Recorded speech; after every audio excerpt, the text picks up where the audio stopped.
Oi, gente, meu nome é Rian, eu estudo na Tec de Registro, sou no terceiro ano do ensino médio e hoje eu estou aqui com as minhas amigas para falar com vocês sobre experimentos que os médicos nazistas realizavam em judeus no Holocausto. Antes de começar a falar sobre o assunto, eu quero que vocês se apresentem para os ouvintes do nosso podcast. Olá, boa tarde. Meu nome é Victoria.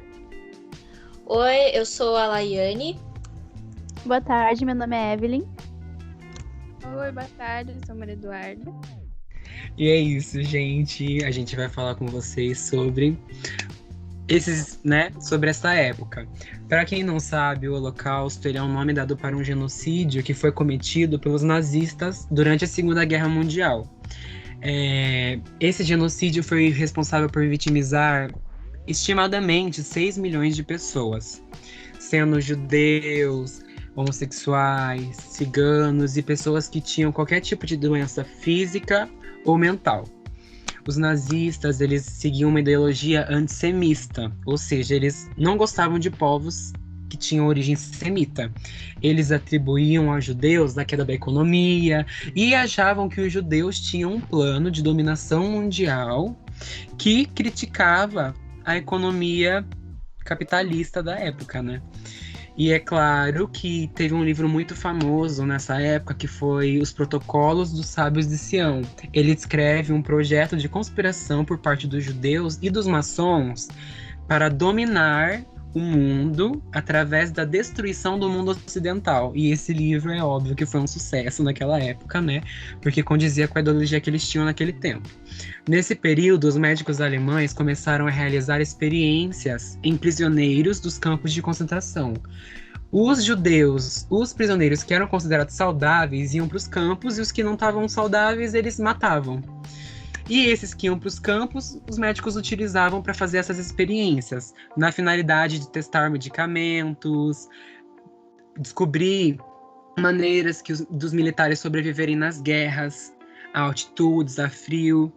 E é lógico, maneiras de passar os princípios da ideologia e da visão nazista para essas pessoas. E a Vitória vai falar com vocês agora sobre um médico horrível, né? Não bom, né? Horrível, que atuou nesse tempo e que foi muito conhecido. Bem, Vitória, pode falar.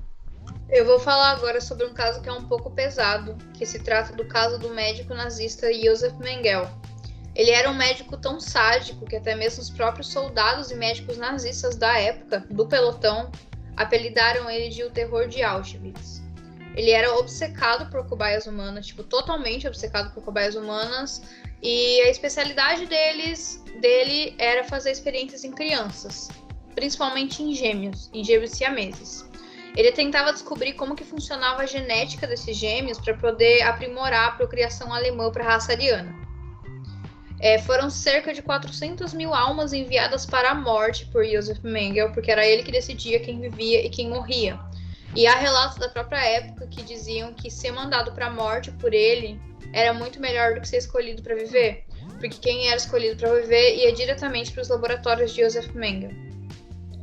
As vítimas que ele tinha eram tratadas em condições humanas, o que parece um pouco estranho. Ele conversava com elas diariamente, ele realmente tinha conversas de vida e filosóficas com as vítimas, que são relatadas em diversos livros.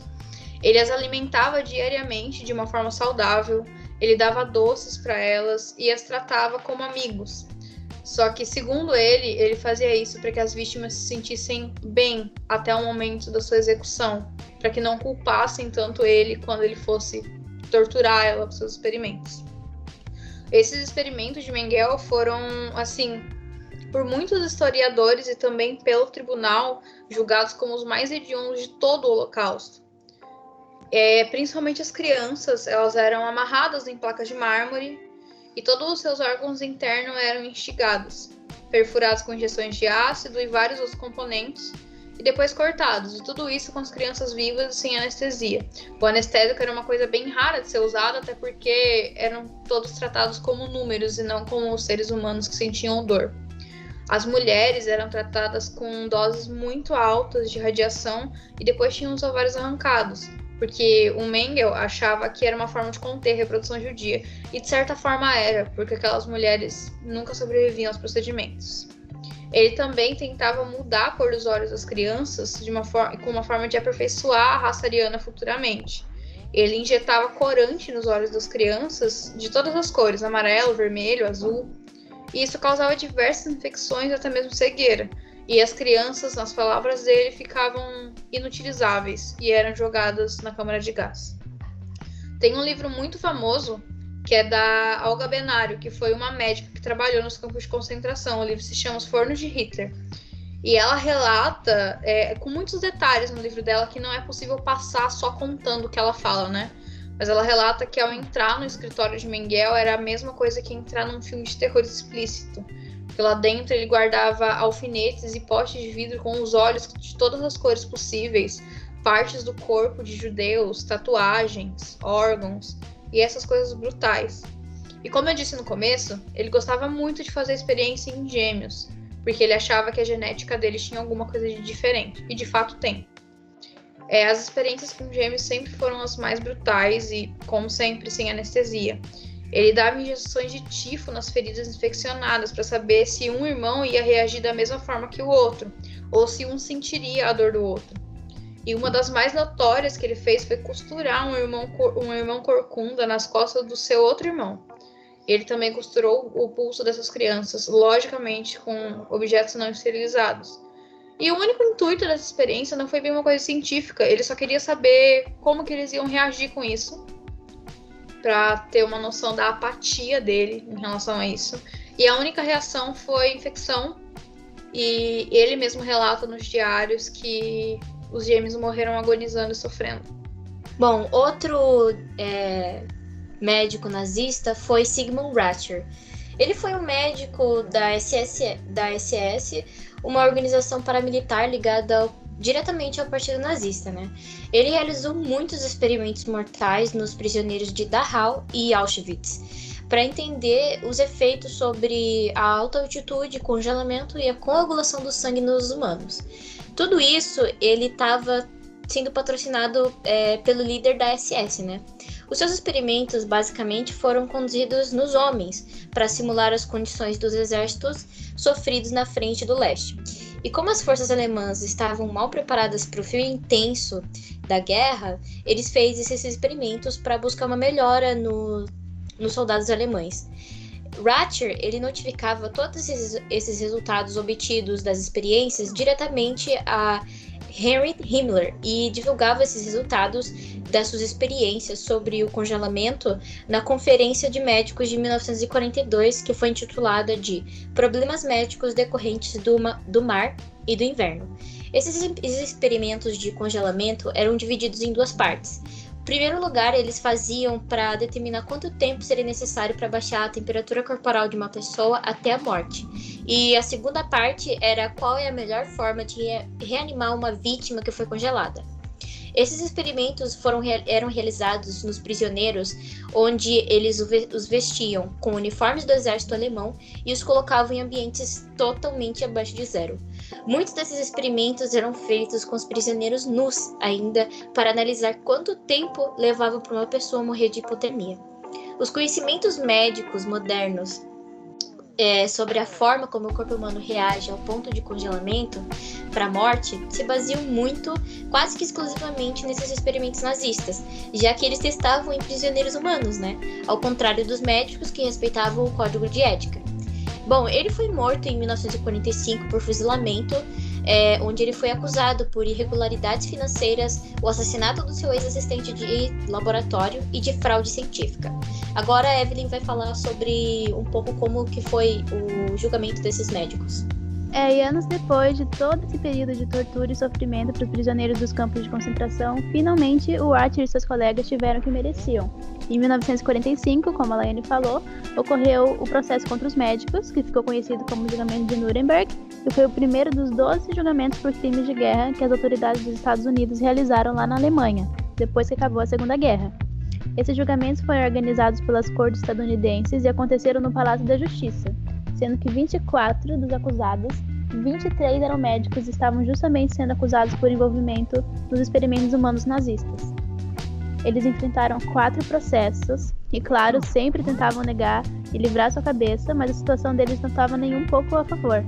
Eles foram acusados por conspiração para cometer crimes de guerra e crimes contra a humanidade, experimentos médicos em prisioneiros e participação de mortos em campos de concentração, além de serem acusados de participarem da SS, uma organização criminosa. Mas, claro, todos declararam inocência. Depois de muitos processos e julgamentos, com direito até a lágrimas de alguns deles, o Tribunal de Nuremberg terminou decretando 12 condenações à morte, 3 à prisão perpétua, 2 a 20 anos de prisão, uma a 15 e outra a 10, sendo que 3 deles foram absolvidos das acusações. Muitos deles foram absolvidos, só que não foi uma porcentagem muito alta que foi julgada, né? Porque o próprio Mengele, ele conseguiu fugir quando ele soube que a União Soviética estava atacando. Ele fugiu para outro campo de concentração e ficou lá por um tempo só para dar tempo de queimar os arquivos. E logo depois ele conseguiu vir para a América do Sul, ele inclusive morreu no Brasil, teve uma morte normal, de uma pessoa normal e sem ressentimento nenhum. O próprio filho dele fala que ele não se arrependia de nada. A única coisa que ele se arrependia era de viver fugindo dessa forma. Inclusive, isso de apagar os documentos, né, de queimar e de tentar omitir, é uma coisa que a Maria vai falar agora.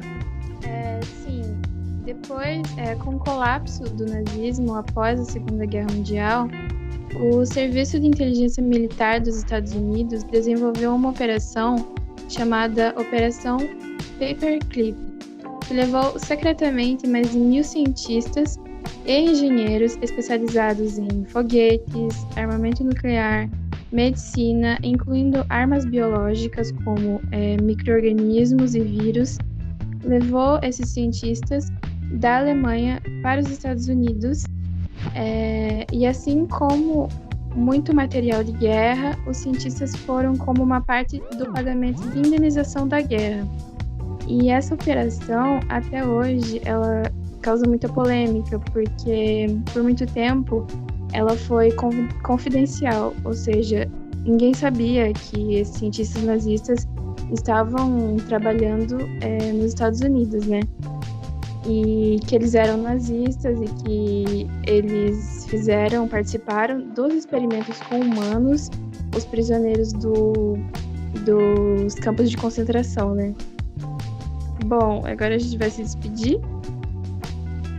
Antes de despedir, eu só queria fazer um adendo sobre o que a Maria falou, de muitos nazistas irem para os campos de concentração, irem para os Estados Unidos depois. Inclusive, foi um nazista que fundou a CIA, né?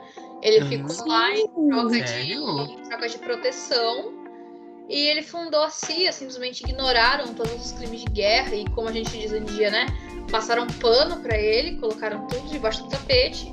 E ele fundou aí uma das maiores agências de inteligência do mundo, que hoje em dia é de um país que faz uma propaganda assim, anticomunista bizarra. Sim, né? Misericórdia. Ai, gente, é isso, né? Horrível, não é uma história legal, uma história ruim, não é uma história boa, né? Bem péssima, na verdade. Mas é isso, gente. Esse foi o nosso podcast. Essa foi a história que a gente tinha pra falar pra vocês hoje. Espero que vocês tenham gostado da história. Compartilhe com seus amigos. Mostrem pra quem você gosta. Tirem suas dúvidas através daqui e comentem pra gente assuntos que vocês gostam. E é isso. Tchau, gente. Até a próxima. Gente. Se tiver uma próxima. Tchau, gente. Lembre-se que esse é um assunto pesado, mas ele precisa ser debatido para que as coisas não voltem a acontecer na nossa sociedade atual. Exatamente. E é esse o recado que eu deixo para vocês. Questionem, debatam e pesquisem. Sim, sempre. Até a próxima, eu espero que tenha. Tchau, gente. Beijo no coração de vocês. Tchau.